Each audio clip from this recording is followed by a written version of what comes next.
Jab We Met, which is one of my favorite films of all time, I don't know what it made. I have no idea what it made. You know, But and it's neither do just I. one. Yeah. An old lady, like, she came to me, she said, please come close to me. I thought she's going to, appreciate or something. She gave one tappad. No way. Yes. she You did. got slapped? I got slapped, but it didn't pain. There were days when I was like, I just want to get back to the hotel room. I waited 8 years to do this film. I went through a lot to make it happen. And then you're standing in like knee-deep water and, Rethinking all your life choices. yeah. I'm going to this office for audition. For what? For audition. You fool, you can't act. Even if someone comes with a knife, stands in front of you, you can't emote. That's you. Just accept it. Kamal Hassan sir, I gave him the script to read. I was actually looking forward to his feedback. He said, no, you are the writer for this film. Do not make somebody else hold your pen.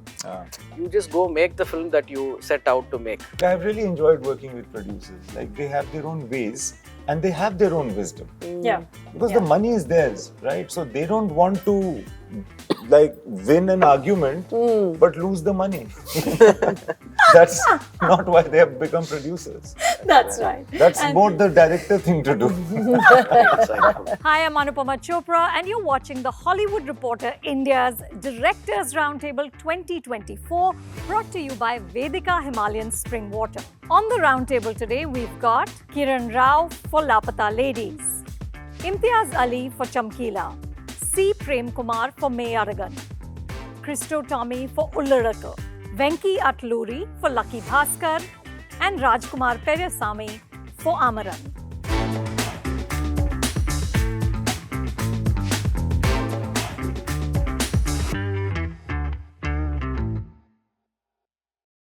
Welcome everyone to the Hollywood Reporter India's Directors Roundtable 2024. We are here to celebrate some of the finest films of the year. I couldn't get everyone I wanted on the table, but I am so thrilled to have all of you here. I want us to start by celebrating Imtiaz. Oh. Why is that? Why? Because Imtiaz, you finished 20 years in the movies in 2025. Wow. Oh, yay! Nice, amazing. I didn't know that. Thanks for telling me. Sochana Tha, 2005. Right. Next year is 2 decades. Amazing. And Chamkila is your 9th feature. Right. And what an amazing return to form, what an amazing exploration of the life of an artist, the nature of fame, the relationship between audiences, censorship. I have to ask this, Imtiaz, because it's something that I'm just very, very curious about and fascinated by. That in these 20 years of telling stories, what have you discovered about how a director loses form and regains it? Because the 2 films before this didn't land, right? Is the man who directed those films different from the man who directed Chamkila? I don't know. What happens? Well, I feel that while you will make different kinds of films and for different reasons and thoughts in your mind, the ones that are a bit more schemed, that look more smart as a package, and that the market says, हाँ ये बहुत सही है, ये तो एकदम गोली के जैसा चलेगा. Those films, like when you're thinking of it in a schematic manner, it doesn't work for a director, I feel. It didn't work for me. When I think of it in its purity and try to retain as much of the purity of the thought as possible in the film, that has worked for me. So this is something a director can control. Yeah, yes. And the vision, the purity. I think all of us try to be smart and try to package our films in a way that will be market friendly, that will have more, commercial success. And you sometimes take decisions for it. And you have to balance it out. It's not an absolute thing. But the less you try to balance out and be smart, I feel is better. The more you really listen to yourself, because when you're alone and you're thinking about a story, you feel that, nahi yaar, isko to, I think I should do it this way. But there is a commercial pressure in my mind, mostly. It's not as though somebody else tells you. You only try to be smart. So I feel it's better not to be smart It's better to be just like dumbly dedicated, submitted to what the vision truly is. Nice, nice. You know, I have to tell you guys, before Chamkila dropped on Netflix, I interviewed Imtiaz and Diljit, right? And I was trying to talk to Diljit about constructing his performance and whether he was, looking at it from the externals, getting the walk right and the hair right and the sort of look right, and then moving to the essence of the man, or getting the essence and then moving to the external. So I said to him कि आप external से internal जा रहे थे या internal से external जा रहे थे, and he said जी मैं तो सिर्फ set पे जा रहा था. Which is just fab. He said मैंने सोचा इम्तियाज अली ने ले लिया अपानू, अब इम्तियाज जाने उसका काम जाने, like, which is just lovely. But I want to talk to all of you about extracting performances. Like Rajkumar, Sai Pallavi in Amran. You have this scene at the end where Indu is told that her husband, Major Mukund, is dead. And obviously it's devastating and she breaks down.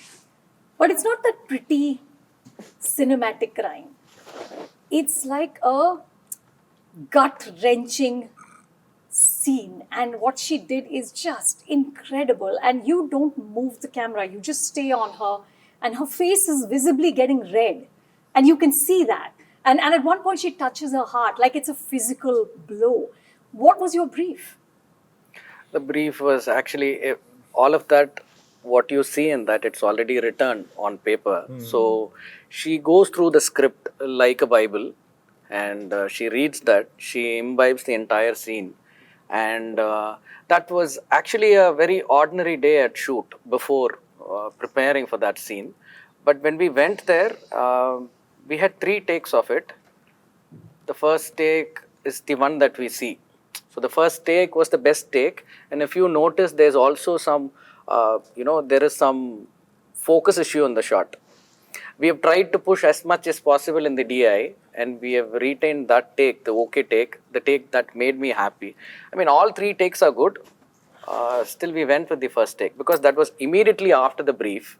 So she has come prepared for that particular scene, and it was shot in one afternoon time after a lunch session. So she was prepared for it. The brief was, it is actually what we see, it is a single take. I mean, it's a single shot. We had actually, in the edit, we had intercut it with the brother's reaction. So firstly, she shouldn't, because she has had an occasion in the film, I mean in the script, where he has already been hit by a bullet. So her mind doesn't process that he is a person who will actually die. She's not prepared for that. Though she's prepared mentally, but we don't imagine the worst scenario. So firstly, she should not process the death. She should think, okay, something happened to my dad.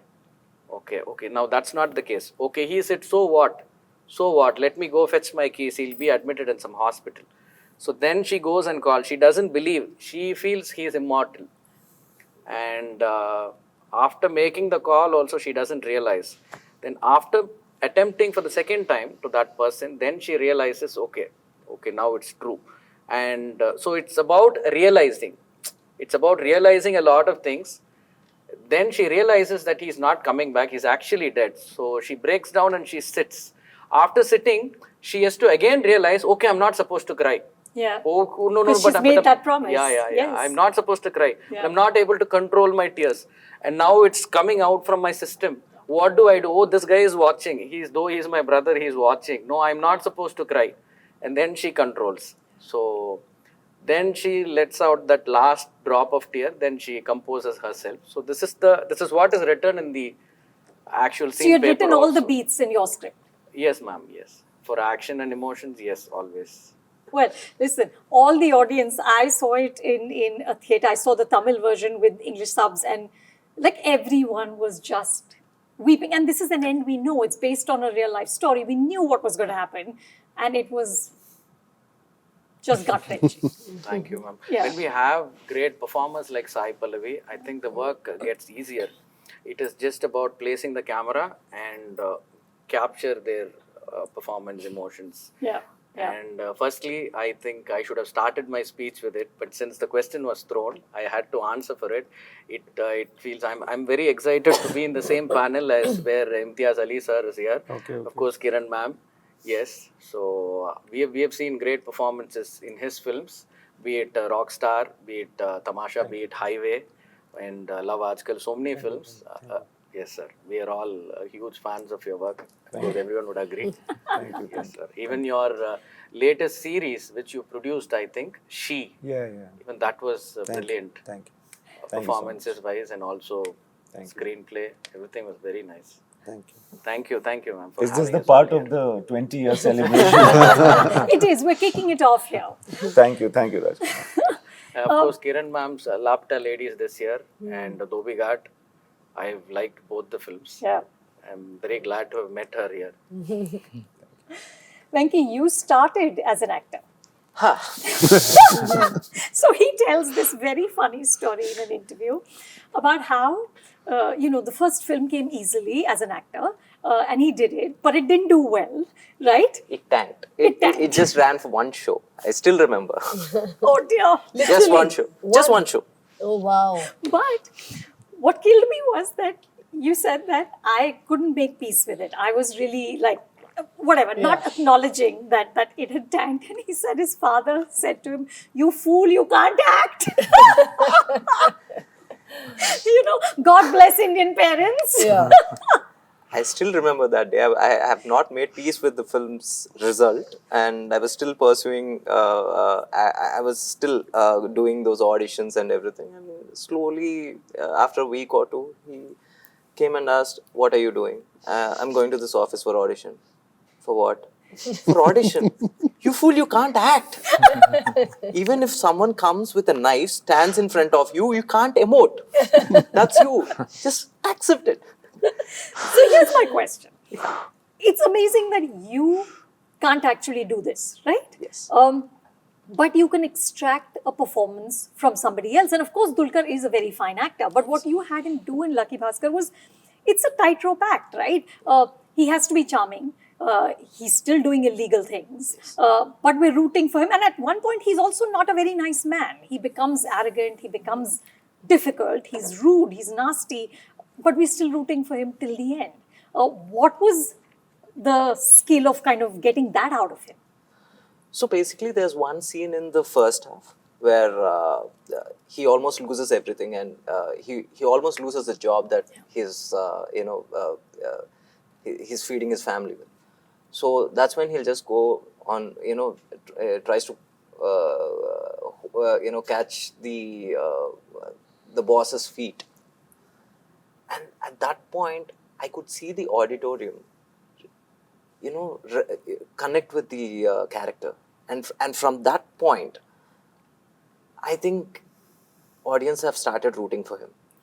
And that one particular scene, I clearly asked him, because there will be a few actors who are not ready, who won't be comfortable doing that part, holding someone's feet and all. So I knew. I narrated the story to him. I told him this is what the scene is. He didn't wink. Okay. Now this is the day where we are shooting that scene. So I went up to him in his caravan. I was asking him, "Sir, yes, tell me, Venky. So you have to do this.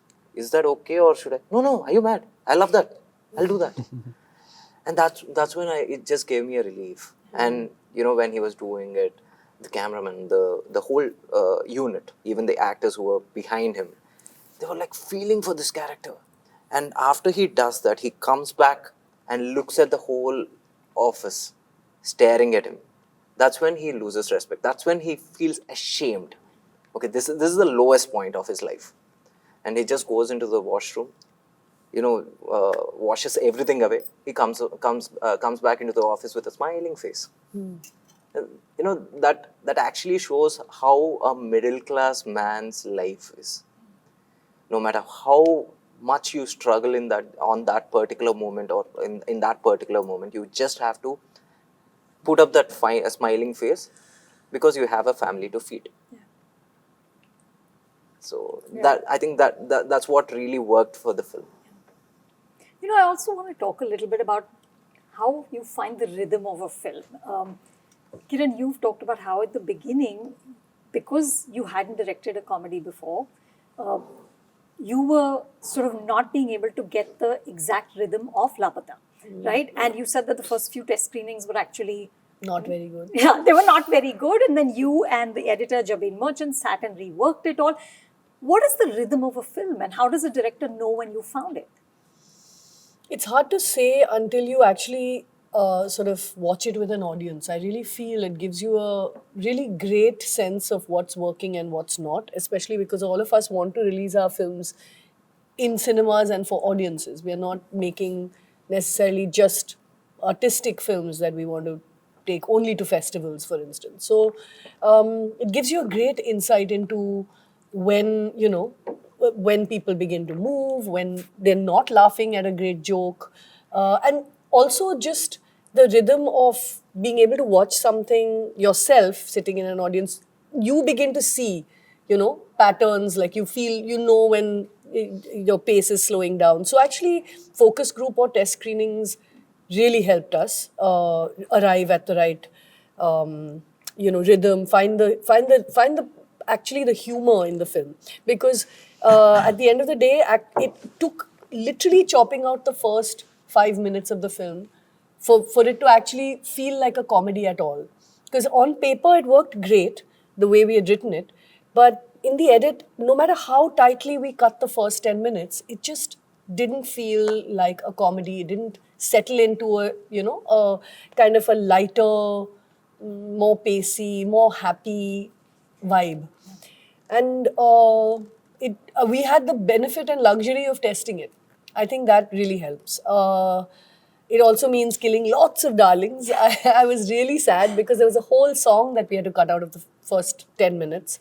But we did it, and we got another song in instead, which I also love. So, yeah, I think testing and watching with an audience helps a lot. Good. Prem, you've had the most unique experience of this sort of watching with an audience, reworking. I mean, for me, Meiyazhagan is just such a lovely film, right? But here's a situation where you release a film, the critics love it, box office doesn't perform, and you cut 18 minutes of this film, even though your producers, Surya and Jyotika, said, don't do it. But you said, no, I need to kind of work with the audience, meet them halfway. And from 357, you cut out 18 minutes of this amazing conversation that your two leads are having. And then it makes a profit. And then it comes on streaming and everybody loves it and raves about it. How did you process the highs and lows of this? I mean, this is like test screening at another level. Yeah. I mean, at that time, it was very difficult. Hannah? Very, very difficult, because the 18 minutes that I chopped from Meiyazhagan, that was the most important part of the film. Why do you say that? Because that is what actually speaks about that character Meiyazhagan, his nature. Because there is an assumption that innocent people are ignorant. Yeah. So that portion actually breaks that. He's not an ignorant person. He's just innocent. He has got his own social, political views. He's aware of what is happening. And he's also aware that he's being cheated. So all that he knows.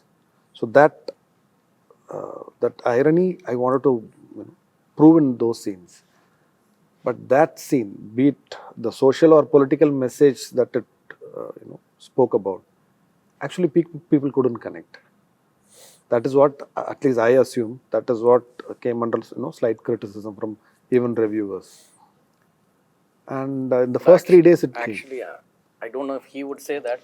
Actually, there were people who missed those 18 minutes, who had already watched it. I think later weeks, they missed few moments from those 18 minutes also. So I would say, of course, with due respect to what ma'am said about the focus group screening, even we do all of that. We play the film to different sets of people. But I think until it goes to the final set of audience, no sampling is the right sampling. I mean, you will have a feeler. I mean, I'm just 2 films old. As far as I know, I think the audience are the best judge. And films are not made just for those release weekends alone, I feel. So I think Nowadays it's it's how become many very people you habitual. test it with also. Yeah, And yeah. what kind of people. Because Yeah, what yeah. we tend to do is do very broad Yeah, numbers. So if yeah, you test yeah. it for, say, 200, 300 people, like Yeah. Dangal, we tested for a lot of people before we... And it's not like you take all the feedback, but it's slowly over time you get a sense of what is working and what is not. Just lets you do it before you come to a stage when audiences say reject it. Sometimes there's this risk in Chennai. I mean, once you project your film to many people, the charm around that project, the aura around the project, sometimes the news goes out like, Right. it's a very Within small... the grapevine in the industry, everyone's talking. Sure, sure. So I just wanted to add this point that the vital scene, whichever he was, I mean, sometimes, creators are made to feel conscious, like it is working, it is not working, you should have some comedy, you should have a dance number, you should have this, that, when we make it to the mainstream theatres. So that way, I think audience have always been really kind and they always connect with, beyond languages, I think they connect with the content and the emotions. Oh, of course. yes. Absolutely. But Prem, do you regret taking those scenes out? I do. A lot. Because in the second week, in the social media, of course, I'm not active on social media, but I got all those screenshots. I could understand it better. Actually, there was a big fight going. Like, it is because of you people he had to trim those scenes. And there were another set of people who were saying, like, we are the lucky ones who could see those scenes. Right. And I could get so many people coming to my house and they were literally threatening me. We are ready to watch. Why don't you just add it now? At least for the third week we can watch. Yeah. And when it came to the OTT platform, even then, like, everyone were insisting, please don't give us the original version. But we couldn't. So then we had to release it as a deleted scene. Again, like, I mean, I was criticized more for trimming. So you just Such can't a rare win. thing. What a story. That's crazy. So you cut it in the second week. After The third day it got updated. Third day. On So the day of first- release, we trimmed, but we couldn't update it because it takes a certain day of release. So actually you had cut it No, you had decided to cut it before it released. after the first show. After the first show. After the first show. Yes. Wow. Quick decision. Yeah. And how 18 minutes to cut after the first show? Can you imagine? How did you even do it, yeah? How much time did you take to edit? I think 3 hours. Unbelievable. I mean, just knew that it's hot. That is actually... With the technology now, we have to go back to the cube. It's No, a of course. lengthy, Yeah, it's a yeah, lengthy that- process again. Yeah, but like in 3 hours to cut out 18 minutes That's is a- like... So Of a one released decision. film. Yeah. Yeah. That's mainly because the producer of the movie, Mr. Surya, he was so confident. He just said, no trimming, nothing. It's like a newborn baby. You can't say the eyes is not right, the ears are right, not right. Don't ever do that. These kind of criticism will come because these are all weekend audience who just come to watch a mainstream movie. For them to, sink into this mood and understand, you have to give some time. But for me, the problem was like there is a big movie coming in another 2 weeks. Vettayan was about to come. So the window what we have is very less. And I wanted everyone to make at least a decent money out of this. So I had to quickly decide that. But then, of course, as I said, I regret. I shouldn't have. No, I you should have. do regret, but financially it turned out to be a good thing. It did. But yeah, the footfall increased and... You think it increased because of the deleted? I don't think so. Oh. I don't think so. I don't think so. I agree with you. I feel that you're right in not thinking so. Somehow, because I feel that it anyway sometimes takes a couple of days for people to get a film, which is like word of this mouth one. takes a while. Yeah. I mean, even with Lapata, the opening was nothing. This is a big and learning. then it ran. Yeah, exactly. Yeah. Yeah. So many films like that. So many films but age that well. takes Age a well. certain amount of like, For example, I don't know, guts to be able to cut like that much right before your release or after the first show. It's, I mean, I don't know, hats off to your, Just the strength just to do to it. take that, to take I that had call. to, purely for the sake of the producer and the distributor. Yeah. But this for the first time, even the reviewers, they were coming under criticism. Because all the audience, they, Correct. got along.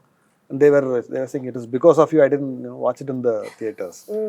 That, I mean, so many new things were happening. Yeah. So I had to take my time to process. Yeah. Christo, sorry. The loud sampling reaches faster. Yeah. So the louder ones, so I'm sure he would have been conscious back then, and he would have taken that call. Correct. Only due to consciousness, and he would have felt awkward, and that's why he says about the screenshots and all. So those are the louder ones that reach you, and you react to it. Correct.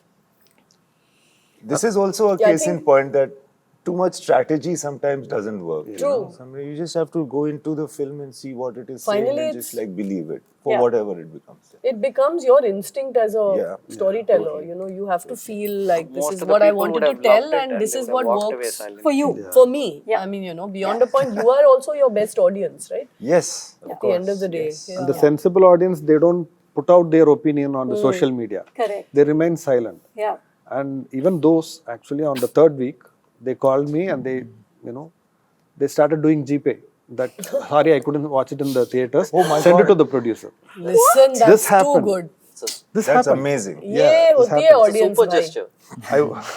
And especially those people who watched it on Netflix. Yeah. They were so guilty. Yeah. They said, just send it to the producer. Yeah. Did you send it or did you? That's right. Where is that money now? But I also want to get a sense from all of you of what you're like on set, right? So, Venky, you've said it's meditative for you. Imtiaz, you've said it's a relief for you to be on a set. But a set is drama. A set is stress. A set is money ticking, no matter what the budget of your film is. And Christo, your set was your grandfather's house, and you were all walking in knee-deep water because this is a film set during the monsoon and it's all flooded, and your entire cast and crew was just walking in water all day. Yeah. What were you like on that set? I mean, it was crazy, to say the least. Because when we started shooting, or when we were doing the pre-production, nobody has done this kind of thing before. Like flood an actual house and the surroundings. People have built sets and then flooded it. Now we were trying to flood an actual house and 2 acres around it. So we didn't even know that it would work. So we were all, we were so much worried that what if it doesn't work? Like, it's 10 days before the shoot, and what if it doesn't work? So we had to build an entire area, like 2 acres of land, tank around the 2 acres, bring in pumps that are used for cultivation, and pump in water for like 8-7 hours during the night, so that when we come in the morning, there is a certain kind of level we have of the water. So there is level 1, level 2, level 3 of the floods that we would create. And we are doing all this in a very shoestring budget. And our directors back in Kerala are just great. And we are also doing sync sound. So there is a roof above the roof of the house on which the rain will fall. So the sound is minimized when it gets to the roof. And this roof has to be moved from one room to another if you have to shoot in a certain room. And then actors would come in the morning and they have to walk in the water. They would be wet. They have to have lunch being wet. They have to... And then there were days when I was like, I just want to get back to the hotel room. I waited 8 years to do this film. I went through a lot to make it happen.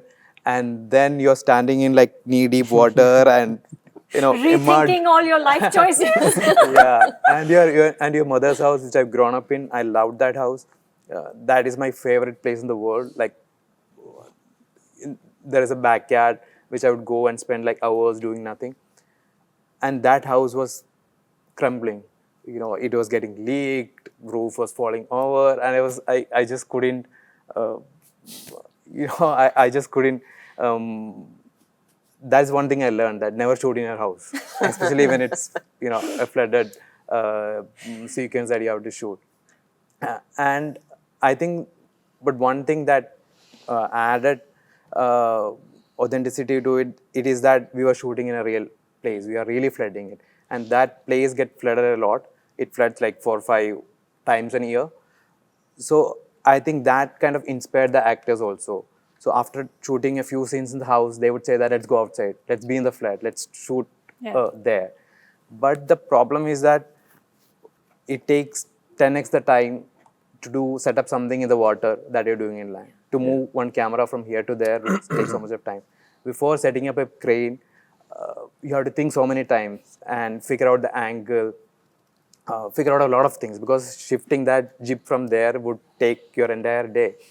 And if you see the film, you will understand that the house and the paddy fields, house and the backyard had certain kind of water level, and there is a embankment, like there is a bridge that disconnects the backyard from the paddy field. So what happens is that in one shot the boat will be here in the backyard, and the next shot the boat has to be there, and this is like heavy, huge boat. Everybody from the light boys, from the rain team, from the DOP to the production controller would carry the boat across and put it there. So I think it was so crazy, but I think everybody kind of owned up to it, including the actors, and they were inspired by it. So that was great. And your next script, I'm assuming, will not include water. I mean, even if it includes water, I'll never show it in my own house. Imtiaz, what do you like on a set? I'm, in retrospect, very happy. In retrospect. Yeah, because on the set, it's like, I don't know, I don't get a sense of being alive at all. Like, it's like, I don't know what's happening. I don't know what I'm doing.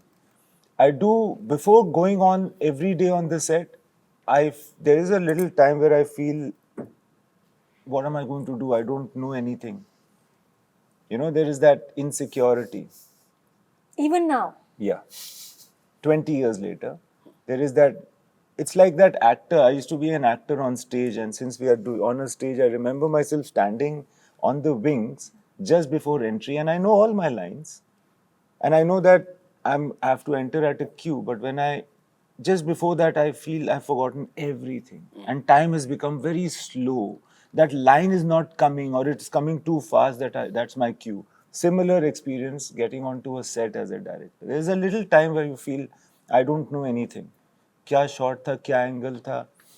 When you go there, the first things that reach you is what has gone wrong. That sets everything back to normal. Because there is a calamity, there is every day some calamity. 5 or 6 maybe. That person did not arrive. We had to cut this, the knife is only not there. Something or the other. And then you start problem solving. The moment you start problem solving, all your problems get solved. And then you've gone beyond, like when you realize when you're problem solving that, there is no knife, can we do it with the hand? Then that scene has changed already. Now you got to think in a new way. And that sometimes adds freshness, I feel. So I think it's the problems that solve the problem. Yeah. And it's very nice and collaborative and warm. I have a sense of affinity towards all people on set. I think all of us will have that, every department. There's a certain sense, we can recognize each other in different countries also. Oh, filmy hai. But there's a certain sense. So I feel that being with those guys is really special. Like you find occasion to be with those guys. It's like in that way very nice and warm. Of course, there is always a problem, always. But that is what unites us also. Yeah. Venky, how are you meditative? See, there is a sense of tension on the set, because every day we plan a day in a certain way, but obviously it won't go that way. We'll be shooting a scene with like 200 people, and one extra will just take his phone out. He'll be watching like this. And again, we have to... So when we're shooting with 200 people on a set, to take the shot again, it'll take at least 20 to 30 minutes, and that's like money ticking. So earlier I used to shout, and after one point I realized it's waste of shouting. It's waste of shouting. Just smile. Okay, let's do this. Okay, maybe half an hour late. Okay, we'll pack up half an hour late. So that way... so you become zen-like about it. Yeah, it's more... Yeah, I've learned to be zen, in zen mode. So after that, I think shooting especially Lucky Bhaskar, because every day I used to have around 300 people, 300 extras on the set. So if I had not, been calm, I think it would have been a mess. People would have cursed me. People would have started coming to the set, thinking, oh man, we're going to this man's set. No, only when the actors, including extras, they have to own up a film to make the film a grand success. Yeah. That's what I believe. I don't like people cursing on set. So, to get that kind of a healthy environment, I slowly learned to be calm and meditative mode. Kiran, I saw an article that called you a gentle subversive, which I thought was just lovely. A gentle nice one. subversive. It's a great one. Are you calm on set? I wouldn't say calm. No, I think it's many years of being a first AD that kind of kicks in when I'm on set, even as a director. I kind of like I'm constantly preemptively thinking of things and rushing around. So I guess I'm super energetic, but I think I enjoy it to a point where like I'm literally the first person on set and the last person to leave, and everything in between is just very exciting. So I don't think calm, but it's but I think a lot of fun. I really enjoy. I think that's the best part of filmmaking is 100% being on set. Being And on set. I Really? completely agree with Imtiaz when he said like problems solve problems, is because also that's some of the fun of it. You've prepped so much. You've come to set with like an idea of what you want to do. There is stress before you start, but you can, because on the day anything can happen, and you're always like sort of firefighting. But that firefighting brings a certain kind of different and sort of present, energy to that scene.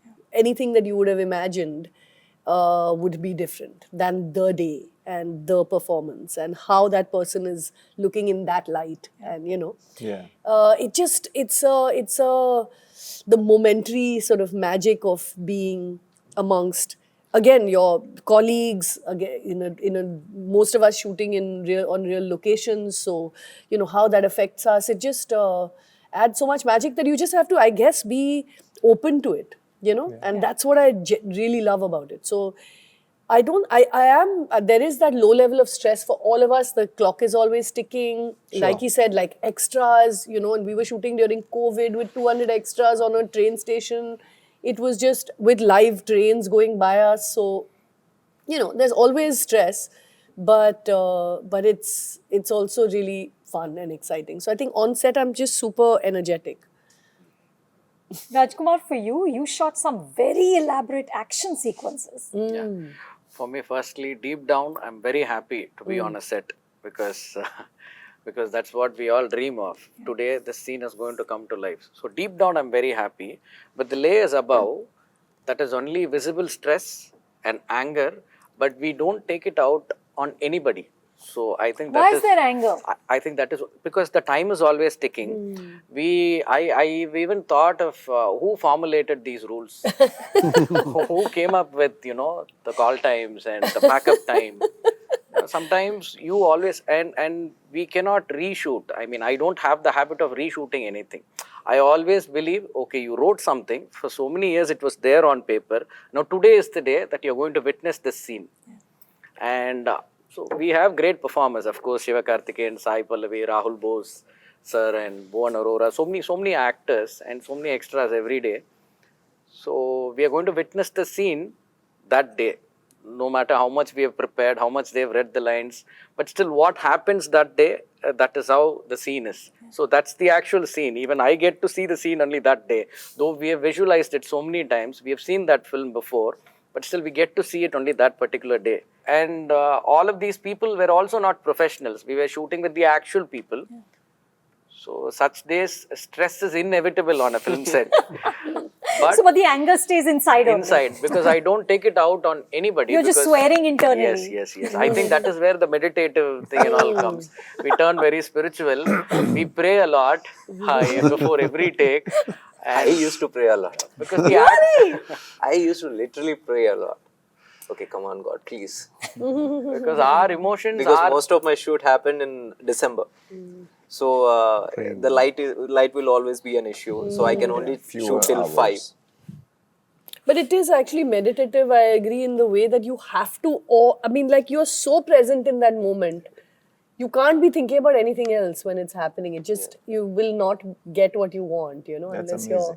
you're That's an very, amazing very feeling. plugged into the moment. And Prem, your film is meditative. You know, it's a conversation between two people that lasts an entire night. Does that kind of rub off on the actual shoot, or is the actual shoot actual chaos no matter what the scene is? Actually, I want my set to be very silent. And this movie, we had live sound. 96, we didn't have live sound, but it is a must, it's a rule that once when the lighting is over, no one can be there. Just the camera assistant, cameraman. If needed, some assistants can be there, 1 or 2, that's all. The rest of the team, the lightmen, everyone will be sent out. And once when the actors come inside, I'll allow them to, you know, just rehearse for a minute or 2. And I want them to feel it is a real location.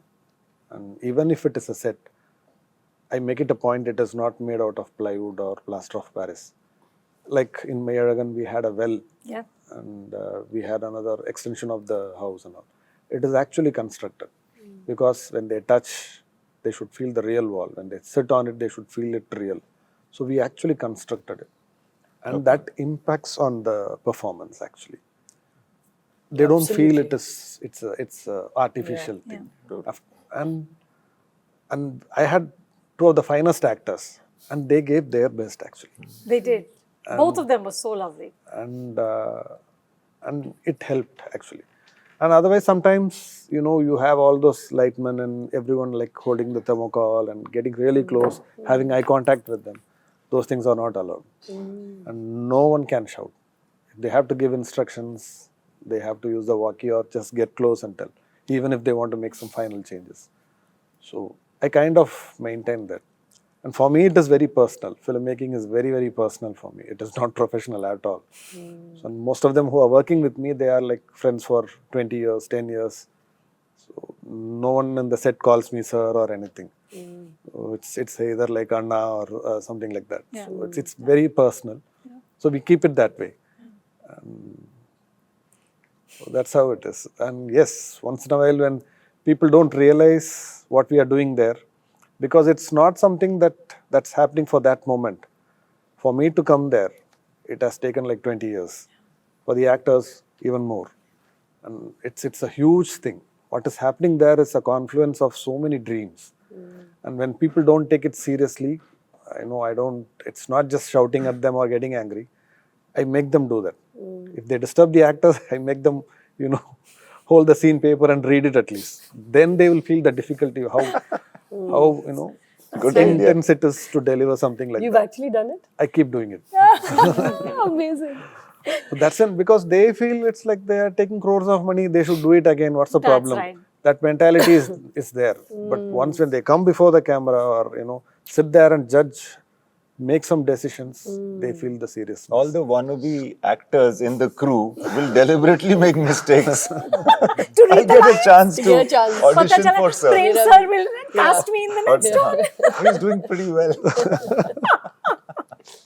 So I want to guys discuss this concept that Anubhav Sinha actually introduced me to a few years ago. And I've asked many directors about this because it really fascinated me. And he talked about adding cheese. Cheese. Okay, cheese to a film, to a scene. And he interpreted cheese as the kind of topping that you put into a scene to kind of make it come alive, make it more palatable to an audience. Just make it, if it's very dry, make it a little bit throb with life, right? And he said that his cheese was, in Article 15, Ayushmann Khurrana's picking up the rescued girl and walking very much like a hero.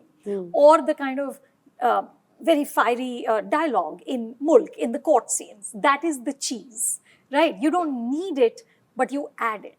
Do you subscribe to this notion, and how do you figure out how much cheese to add? I do subscribe. Yes? I do. Tell. So because I come from Telugu film industry, and you know, we always like this larger than life movies, and we definitely want to have a happy ending.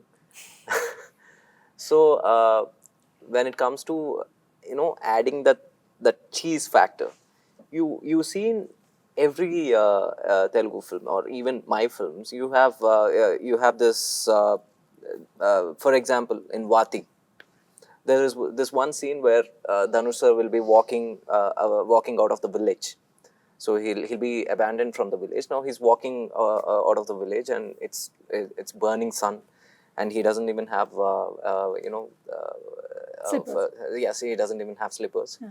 And there is this one guy with a limp who's like restricted to help him. So he doesn't know what to do. He just goes to this pump. He keeps pumping water, and that water just touches his feet.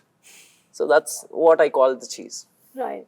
So I think even till date, I rate that scene as my best scene. So yeah, we need that cheese.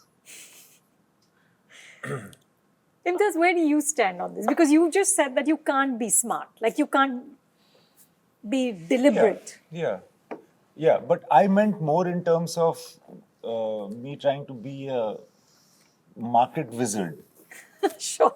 Or a hustler, or a business entity when I'm directing. That's what I meant. Yeah, we do try to make the scene better. I don't know whether I try to or tend to add from the outside. I'm trying to think of an instance. And if I do manage to within the time, I'll tell you. But I can't really think of when I've done that really. Yeah. Yeah, it might come from inside and it might seem like an awesome thing to do and an opportunity. But to say that, oh, this is the scene and now I will put something on top, I can't think of it. Anyone else? For me, I think when I was making Ullarukka, it's an emotional drama. So it could be written in so many different ways. So I think for me, it was not just about one scene, but I wanted this film to be engaging, like thrilling. So when a lot of reviews were coming, they were calling it an emotional thriller, using those kind of words to kind of describe basically an emotional drama. So for me, that was very important. Even during the edit, my editor asked me, what kind of pace do you need? Like what kind of rhythm you need? Like do you want to kind of be meditative? I said, no, I want audience to kind of be on the edge of the seat. Even though it's an emotional drama, it has a lot of emotional scenes and long takes and such. I want them to be always asking the question like, what happens next? So that was something that I kept in the back of my mind while writing it, while shooting it, even while editing it. So for me, that was way to make this story more accessible to people, for them to kind of celebrate it when it comes to the theaters. And a lot of reviewers, even my friends told me that this, even if the film was made in a different way, it would still be loved. But the reason it was a success is because this was how it was told. Like it was being told as an emotional thriller. So yeah, I think we can never ignore the audience is what I personally feel. So Yeah. I guess then, Kiran, the comedy would be the cheese. Yeah, I mean, in Anubhav's case, I think it's more like what you do with maybe the climactic moments that you're referring to, where you have these dramatic sort of whistle-worthy scenes, Sure.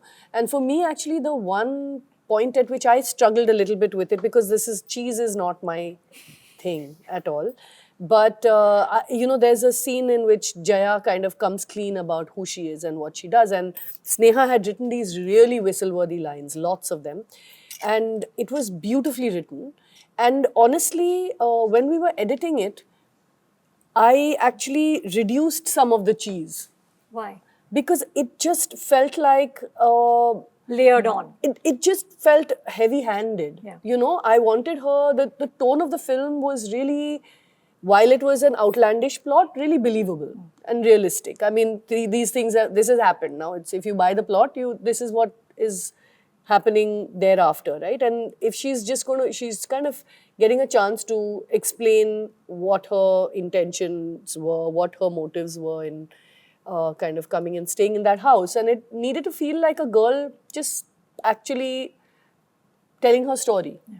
So, I'm not a big advocate for cheese. I feel like a film has to work overall in tone. I mean, you should come out feeling satisfied.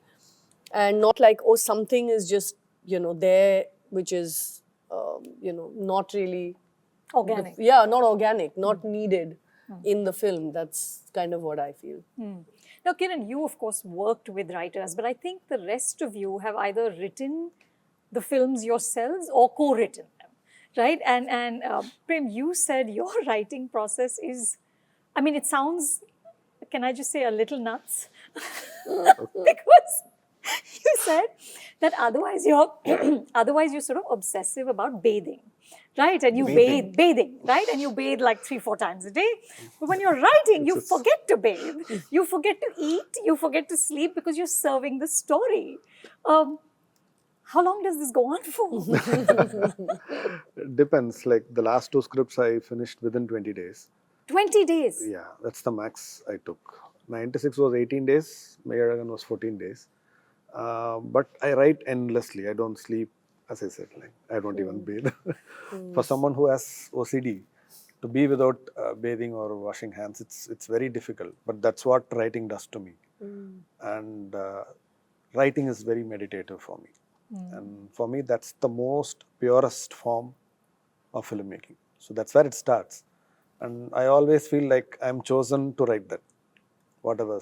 Because suddenly it comes and I start writing and it goes endless. And I finish it, like I come out of that possessed state or whatever it is. What does the family do when this possession is happening? Mostly, like I have like 20-25 cats at home. And 20-25? Yeah. Not quite sure. Yeah. I mean, like Some come in, some go out. Yeah, so it keeps varying. Amazing. Yeah. And they want my attention always, because they're like kittens sometimes, some old cats are there. Constantly they need my attention. Not to take care of them, just attention, that's all. So when I start writing, they get angry. Sit on your Sometimes they keyboard. just scratch the script or something. And I always write with pen and paper, so I can't type. So sometimes they'll just, snatch the pen and run away. So all those things happen. So only that disturbance I can take. Otherwise, I should be left alone. So I just write and write and write. That's it. Wow. So that's Who else has an intense process like this, where you're just removed from life for 20 days? I think all of us would All of agree us would. because Really? yes. Writing, Like I the think- bathing also? Not the bathing part. That's just- Everyone else remembers to shower. I think other than Prem sir, I've heard only Shahrukh sir say that he bathes 3-4 times a day. That is the news. But writing itself is very personal. I think the process is very personal, and we all have our own sorts of madness during that process, I think. Because writing is most of the times, it's not sit and write. It is most of the times giving ourselves that space mentally, being engrossed in that and being obsessed with it. I think that is the most important phase of filmmaking itself. Because as far as I'm concerned, once I finish writing and if that is set, then after that it's only executing all of those scenes and emotions later in the other process, other stages of the process. So there we live all the madness through all the characters. We live through all these emotions. For us to culminate to that point, we would have lived those points, and so that's how it is. And How long do you write for? Like, how long did Amaran take? Amaran actually took 3.5 months, ma'am, because before that stage there was a lot of research. There were a lot of facts. We also have to stay true to the facts, and of course there's a lot of fiction in it. But again, the fiction can't be overdone. It has to match with the corresponding facts also. How do we conceive a scene? So how do we get to that point? Because since it's a biopic, and how do we pick the right points? Okay, these are enough to be told in this film. These will not say this in this film. So to take such calls, I mean, to leave out certain portions and to retain certain portions definitely, and to condense all of this in one film's length. So that was quite challenging. The previous film, Rangoon, I think I wrote it in 27 days. 27 or 28 days, yes. Yeah. I think for most writing, because I wrote my first and I know I'm writing the next, but what happens is you want to be in a frame of mind because it kind of comes in a flow then. So I know why he just kind of wants to be sequestered in a place and not disturbed, because it's ideas are so changeable. No? It's like one new scene can change a lot that's gone before or after, and can change even the kind of vibe or tone of what you're writing. So actually just stay with it and let it lead you, and be in some way led by the muses is sort of means that you give yourself that time to just do that. And that's why I think, how much did you say you took to write this? 20 days? 20. Less than 20 days. Wow. In fact, it was during the second lockdown. Yeah. So after vaccination, I was traveling, and suddenly the idea for the climax and all came. And we didn't have shops to buy notebooks or pen. Everything was locked. So when I reached my village, my mother, she had a sketchbook of my daughter. It was sketched everywhere. And here and there we had space. So she said, this is all what I have. If you can write on this, you can write. Oh, And you wrote it there? Like more than 10 scenes, I would say. fantastic. Wow. Imtiaz, what do you like when you're writing? I think I was just thinking about it while you guys were talking, and I think that it's been different for different films. Usually I try to get over with it as soon as possible. You don't enjoy it? I don't know whether it's enjoyment, but I just want to get over with it. And it's not as though I'm not enjoying it. And there is that phase that you don't forget to, but choose not to, Bathe? No, yeah, like almost everything. Right. Whatever you can control. Yeah. And it happens at any time. Yesterday I was writing a scene, which I'm just writing the dialogue for a show we are making. I had to go to the loo. And I took forever before getting up and going, because I just felt that, if I go, then it's coming now. It'll stop or not stop, but I didn't There's It'll a break rhythm, it. rhythm that you kind of, well, I just was, I don't know whether that's enjoyment. You know what I mean? It didn't seem like enjoy, but you don't want to get up. You want to finish it. And so sometimes I've finished screenplays or scripts very, very fast. Very fast. And, but I also feel that connected to the story, like I write on the go. And you're typing or you're scribbling? I'm typing. You're typing, I'm typing with my laptop, but on the plane, anywhere, anywhere at all. Like I can sit in the backstage and write. If I feel like, I do it. I don't wait for the occasion or for seclusion or anything of that sort, because it's just like I feel if it's happening now, just let's do it. So I feel writing is like that for me. And it's never ending in a way. Like I always feel, last day isme change nahi hoga. But then later on, something happens. The moment it happens, you feel like going back into that scene, opening that, changing that, and then whatever else it changes, get into it. So that process keeps going on till the end of edit. Sometimes in dubbing also, things are changing. Everything is affecting everything else. So the writing really doesn't get over till the release. Yes. Like Bhatt Sahab had said sometimes that films are never completed, they are only abandoned. Yes. So Sir Ridley Scott, who is 87 and has just delivered one of the biggest hits of his career, Gladiator 2, was asked about how do you deal with studios? What's the relationship? And he said, and it's very interesting, there isn't a them and us as far as I'm concerned. I have enormous respect for the studios. They're paying me to have a jolly good time making my vision of what we've agreed on. All creative minds have to deal with the people who are paying the bills. How do you guys deal with the people who are paying the bills? Is it combative? Are you taking notes? Have you made peace? Christo? No, for me, I was trying to mount this film for the longest time. Yeah. Because it's a female-led film, financing it was difficult. And also it's talking about a subject that is not so commercial in the typical manner. And when I was initially pitching the story, it's about a woman who has an affair while her husband is sick and gets pregnant with the boyfriend's child. And some producers told me that nobody is going to come and watch this film in Kerala. Like the child should not be the boyfriends. You have to make it the husbands. Then there is no story. Minor change. Yeah, minor change. So we for the longest time had difficulty in kind of mounting the project, and it's not an easy film to make also as your debut film, because you need a certain kind of setup for the flood, for the rain, all those things.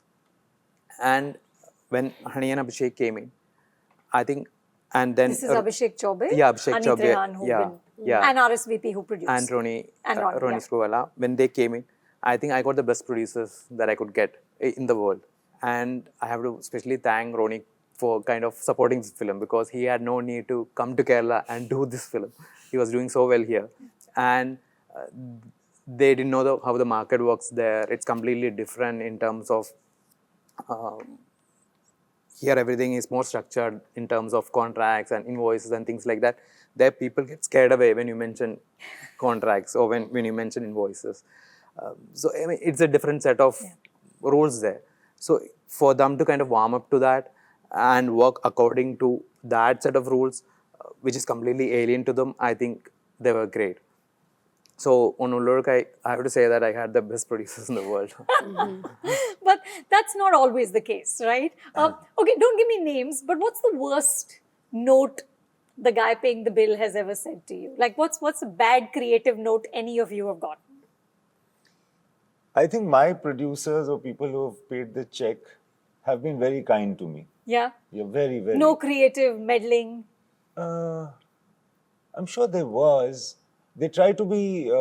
They try to say it in a way that doesn't hurt you, and sometimes.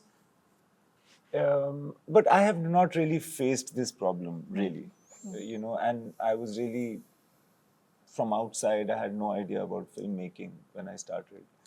And Vijeta Films, like Dharmender and Company, Sunny Deol was my producer, really. And, but, the old-fashioned film houses respect directors a lot. So once they took me in as a director, and that was just on the basis of the narration. It's kind of an unfair thing, I feel. But after that, they never questioned any. I mean, you won't believe this. Aisha, who was the heroine of the film, the producer met on the day of the shoot. So Sunny said, "Yaar, mere ko mila to de, dikha to de, heroine kaun si li hai?" That, like that. Right. So there was absolute in that way. And then the later producer, I've been very lucky. I don't think they have in that way come around and told me do this or do that. But also the thing is that I have to understand, like all directors, all of us have to understand that they have hired us and are paying us not to agree to them, but to do a certain job which they feel they can't do themselves. That's our speciality. Yeah. So we've got to do it in spite of them. If at some point of time they say something which is not making sense, you'll tell them why it's not making sense. And they will agree, usually, because why have they hired you? They're not fools. So I feel that has worked for me. Yeah, do it along with them almost. Yeah. Because you convince each other. You convince It's each kind other. of- at least it's worked. I mean, I've been very lucky also with working with Amir on both films. But, you kind of disagree, but the disagreement is usually resolved by one person convincing the other of their position. That why this is a better, choice to have made. So, And sometimes producers come up with great creative ideas or ideas course, that yeah. lead to a creative solution of Yeah, something. yeah. So I enjoy working with producers. Unfortunately, now I'm producing myself, but there's always going to be somebody else. Yeah, a who's, studio a that- studio or somebody that you're talking to. But I've really enjoyed working with producers. Like, they have their own ways and they have their own wisdom. Yeah. Because the money is theirs, right? So they don't want to win an argument but lose the money. That's not why they have become producers. That's right. That's more the director thing to do. What was a about... nice line. Yeah, but Rajkumar, you worked with Kamal sir. Yeah. Kamal Hassan sir, I gave him the script to read, the full final draft of screenplay to read. Sir himself is a filmmaker. He's a director, actor, producer, and many more. So I was actually looking forward to his feedback. I kept bugging him week on week basis. Has he read the script? Have you read the script, sir? Have you read the script, sir? There was no answer from him. So I thought maybe sir doesn't like the script. He doesn't want to say it out. Then during the third week, he told me that he is reading it and he's on the 9th page and it is going very good. And I just started this morning. This is what he said. And I was looking forward to his. I told him, sir, I'm looking forward to your feedback. So I'm waiting for you to finish it. What he said was he said, no, you're the writer for this film. So do not make somebody else hold your pen. If you are, I am very confident. I believe in this. You just go make the film that you set out to make. I'm reading it for the sake of reading it. After that, he saw the film only after I finished the final edit without the background music, without the final final dubbed voices of the actors. So he saw the final edit and he fixed the release date. So that's the kind of liberty I had with Kamal sir. Sorry, I have a question. He didn't read the script at all. He had read the script, but he never shared his feedback with me. Because he doesn't want you to tamper with what your vision is. Yes. So there are situations like this too. I cannot expect this in every film. Yeah. There will be other kinds of advantages with a conventional producer. There will be other kinds of disadvantages as well. We never know. So I think, but most of the times, I think we'll have to align with the team that we are working with, and we'll have to share the vision. The vision has to be transferred. The knowledge has to be transferred, and all of us will have to envision the same film. Only then. Yeah. Yes. What about, it's one thing dealing with the people who are paying the bills. What about dealing with the noise around box office, right? But I think this started about 15, 17 years ago. When I started as a journalist, there was one NAS building in South Mumbai, South Central, and it was filled with distributors and exhibitors, and that was where the sort of nerve center of the trade for Hindi cinema was, right? And they knew, and the trade magazines would talk about, itna opening tha, itna wo tha, whatever. But 15, 17 years ago, and yes, the press has played an equal part in this, we became obsessed with the 100 crore club, right? Producers also, the ads were now entered 100 crores worldwide, first day, something.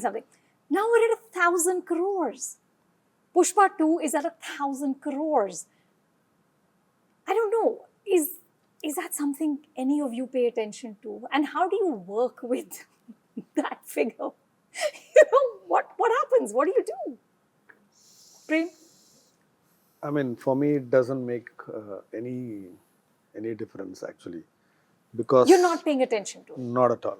Even if it comes to my ears, I mean, for me, it's very insignificant actually, because basically, probably when we were, all of us, when we were at our teens or early 20s, when we wanted to come into the film industry, what would have inspired us, what would have excited us is to tell a story. That's all. I want to hold on to them. The rest all may come, may not come, that's different. But if you go into those numbers, then the natural flow what you have, the storyteller inside you, he becomes something else.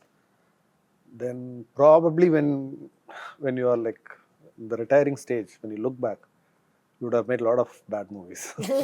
So I don't want to, go there and think back. Yeah. So I have made my decision. The numbers, they mean nothing to me. If it makes good numbers and if the producer makes profit, that is good. But fixing on a number and running behind it, I don't think it's a good idea. Yeah. I think the worry is always losing money for your producer. Sure. I mean, for most of us, that kind of is I would imagine, you want to at least make sure that everybody who's put in money into your film has made money. Now, I'm sure everybody wants to be in the 1,000 crore club. It's not something That anyone will say inspires no us. to. Huh? That inspires us. Inspires us. I mean, it's amazing to have a huge box office success, of course. Yeah. But I don't think it's, for most creative people, the driving kind of desire when you start making a film. You really want your film to connect and you hope that, the film will do well. But yeah, I don't know. Thinking of the box office is a bit scary. It is. Yeah. It is. Also how, it's become everyday conversation. Yeah. Right? My mother now knows Exactly. about 1,000 crores. But your mother is a writer, and she's written movies, and she's been in the film industry. But even people that Regular are people. auto rickshaw drivers Yeah. are talking not about the film, but About how much ye it made. kitna mara, Mara? ye kitna crore mara, and stuff like that. Everybody and their uncle in the smallest of this town in this country are talking about the box office returns. For There was a- instance, Jab We Met, which is one of my favorite films of all time, I don't know what it made. I have no idea what it made. You know, But and it's neither do just I. it's just one of, it's a classic. It's a film It that is. it's so loved. Yeah. No, and guys, this is not in any way a bad thing. It's a great thing. We need people in Yeah, yeah. theatres. We want films to be successful. I'm just saying, as creative artists, Venky, Yeah. it's inspiring. It's definitely inspiring, but I wouldn't take I wouldn't take it as a pressure, as Kiran ma'am said. End of the day, it all depends on how much the producer made. Producer my first target would be producer's break even, then his profit. When he makes profit, everyone is happy. So we have to set the target per film, not when you start comparing your film with other films. That's when you will never be happy. The only problem the problem that I see is when films like KGF or Pushpa, they do this huge numbers. When we go to a producer, a conventional producer, they ask, why can't you come up with something like Pushpa? Why can't you come up something with something like KGF or Kantara? See, when KGF or Kantara or even Pushpa was made, they didn't come with a ambition that, mera film itna karega. Yeah. Sure. So when you just try to, when a producer tries to put Chase this that. idea Yeah. into your head, that's when the pressure steps in. Yeah. Yeah. And that's when you fail in your intent, Yes, exactly. right? Because the intention is wrong. No matter, even when you just go with a Ben-Hur, when he wants a Pushpa, he wouldn't like the film. Right. Yeah. Yeah. And one of the things also is that box office for films that are slow burn, like slow to pick up and for word of mouth to build, it's really a difficult thing to, like he said, compete with like any of these big films, because all our films want time, in cinemas. You want people to be able to go, and because we don't have enough cinemas, our film is always running the risk of not being in cinemas long enough, and then you're constantly up against that weekend blockbuster.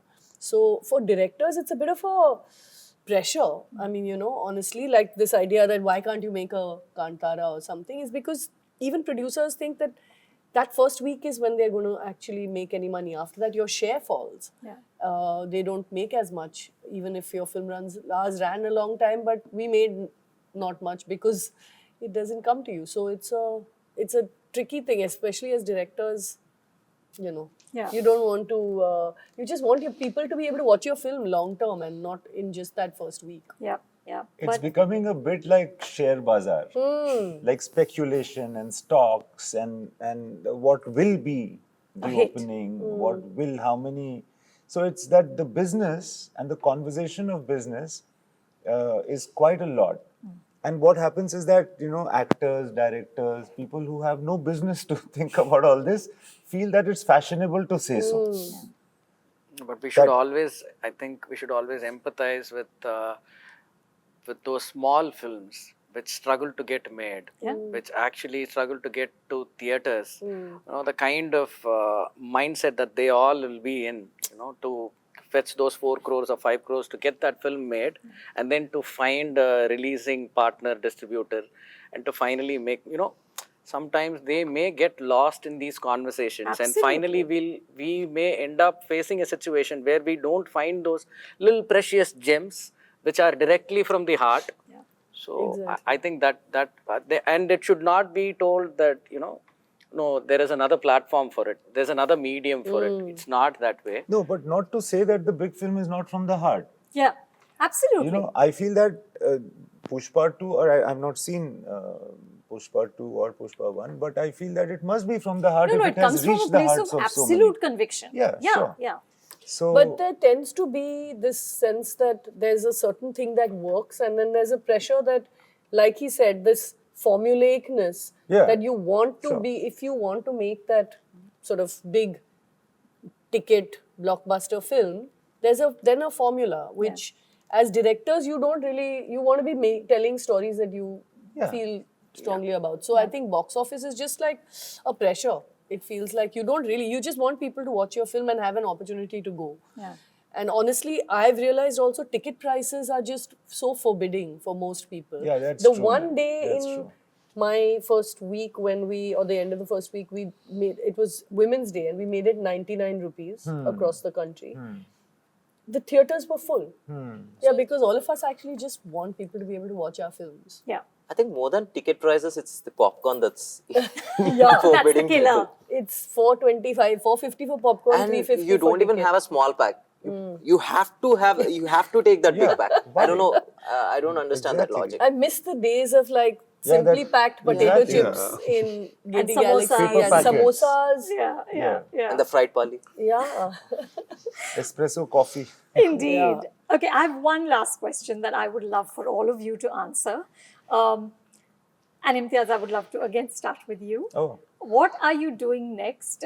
What can you tell us about Idiots of Istanbul? this announcement is out, but it's like a little ahead of its time. And Is that name locked? Yeah. It is Idiots of Istanbul. There is a movie, but I don't know. It might not be the next one up. But yes, I've been trying to make this film for a long time. It's called The Idiot of Istanbul. Oh, one idiot. It's a singular. An idiot. Okay. The Idiot of Istanbul. Okay. Right. So And so is that the next one? maybe not. Is this the Fahad film? I would like it. Yeah. Yeah. I would love to do this. And now, since you have cornered me, I don't know why I'm not supposed to say this, but yes, my plan is to make this film with Fahad. Lovely. But when it'll happen is not really. We have to figure it out. Might not be the next one up. Nice. Prem, for you? Yeah. Currently, I'm writing the sequel of 96. Wow. Yes. Okay. Oh my God. I've already written like 3/4 of the script. So I'm just continuing the writing part. Do you know how many sleepless nights I've had because Ram and Janu are not together? I'm sorry. You should be. I'm sure there are many like me. Yeah. You know, I was like haunted by it. When I met Trisha, I'm like, what was that? Why aren't you together? She was like, this is not my thing. That's amazing. I mean, something happened. Like an old lady, like she came to me. She said, "Please come close to me." I thought she's going to, appreciate or something. She gave one tappad. No way. Yes. she You gave. got slapped? I got slapped, but it didn't pain. He said, "Why did you do this?" Then she kissed me on the cheek. Amazing. So there is hope. Yes, yeah. So I'm writing it now. So that's why I'm staying in Kochi for the writing process. So there is another script which is also, cooking up. So that's an adventure survival drama. So both are happening. Most probably 96 sequel will be my next movie. Fab. Kiran? I'm trying to write a supernatural film next. I love that. Yeah. Let's see where it goes. Bhoot Paret. Yeah, creatures, I hope some. Nice. Yeah. Nice. And you're writing this yourself? I'm writing this myself at the moment. I probably will bring someone on at some point, but Christo? I'm currently showrunning and directing a series in Hindi for a platform. Can you tell us anything? No, I can't. I'm sorry, I can't tell more, but hopefully it'll go on floors later next year. And I'm working on a bunch of other things. I want to make something that's completely different from Ullurku. So I'm working on a rom-com. I'm working on a thriller in both Hindi and Malayalam. So unlike most people here, I take a long time to write. And my writing process is working from 9 in the morning till 6 in the evening. And it's like going to a job and sitting there and just being frustrated at not being able to write a word. So that is my process like. So right now I'm trying to work with more writers so that it becomes much more collaborative and it's less lonely and less depressing. So I'm also able to work on multiple things at the same time. So yeah. Nice. Same, Bapre. Multiple. Yeah, no, multiple, and you getting someone in the into room room is so to- much better actually. Yeah. I've realized you take much less time than me. I took like 13 years between my two films. Yeah. Also, I think it's yeah. also much more fun Yeah. when you're kind of discussing, Brainstorming. Yeah, you yeah. laugh and you have fun and Yeah. they come with ideas and it's much faster. Sure. New ideas come at a much faster pace is what I feel. Thank you. So I'm planning to take a writing holiday for like 8 months, and I have a target of finishing 4 scripts. One is a biography, one is a cop drama, and one is a rom-com. And so one, I wanted to do something like Lamhe for a very long time. Of course. Yeah. So I just want to finish these scripts first. So for 8 months, you're going to be writing. That's it. And then pitching stories to people. Wow. And you, Rajkumar? My next is going to be with actor Dhanush sir. So it's an exciting collaboration. My previous film was about a hero. I mean, he's a Gallantry Award recipient. The next would be about many unsung heroes who blend in within the society, who we are not aware of. Such a representation would be the protagonist. And that's about it. It is being produced by Gopuram Films, an investor turned producer, Mr. Anbucheyan sir. So this is a new setup. I'm very excited about it, and I'm looking forward to a lot of collaborations this year. Yes, ma'am. That's about it. How lovely. Cannot wait for all of this to happen. Kiran, I'm looking at you. No longer breaks of 13 years. Promise. Please, please. We need you all to be telling stories. We need Ram and Janu to get together. Just slipping it in there. But thank you. Thank you so much. This was so lovely. And please keep us entertained and happy as you've done so far. Thank you. Thank you. Thank you. Hi, I'm Kiran Rao. I'm Prem Kumar. Hi, this is Christo. Hi, this is director Rajkumar Periasamy, Hi, this is Imtiaz Ali, and you're watching me on The Hollywood Reporter. India. Welcome to India, Hollywood Reporter. Subscribe to The Hollywood Reporter India.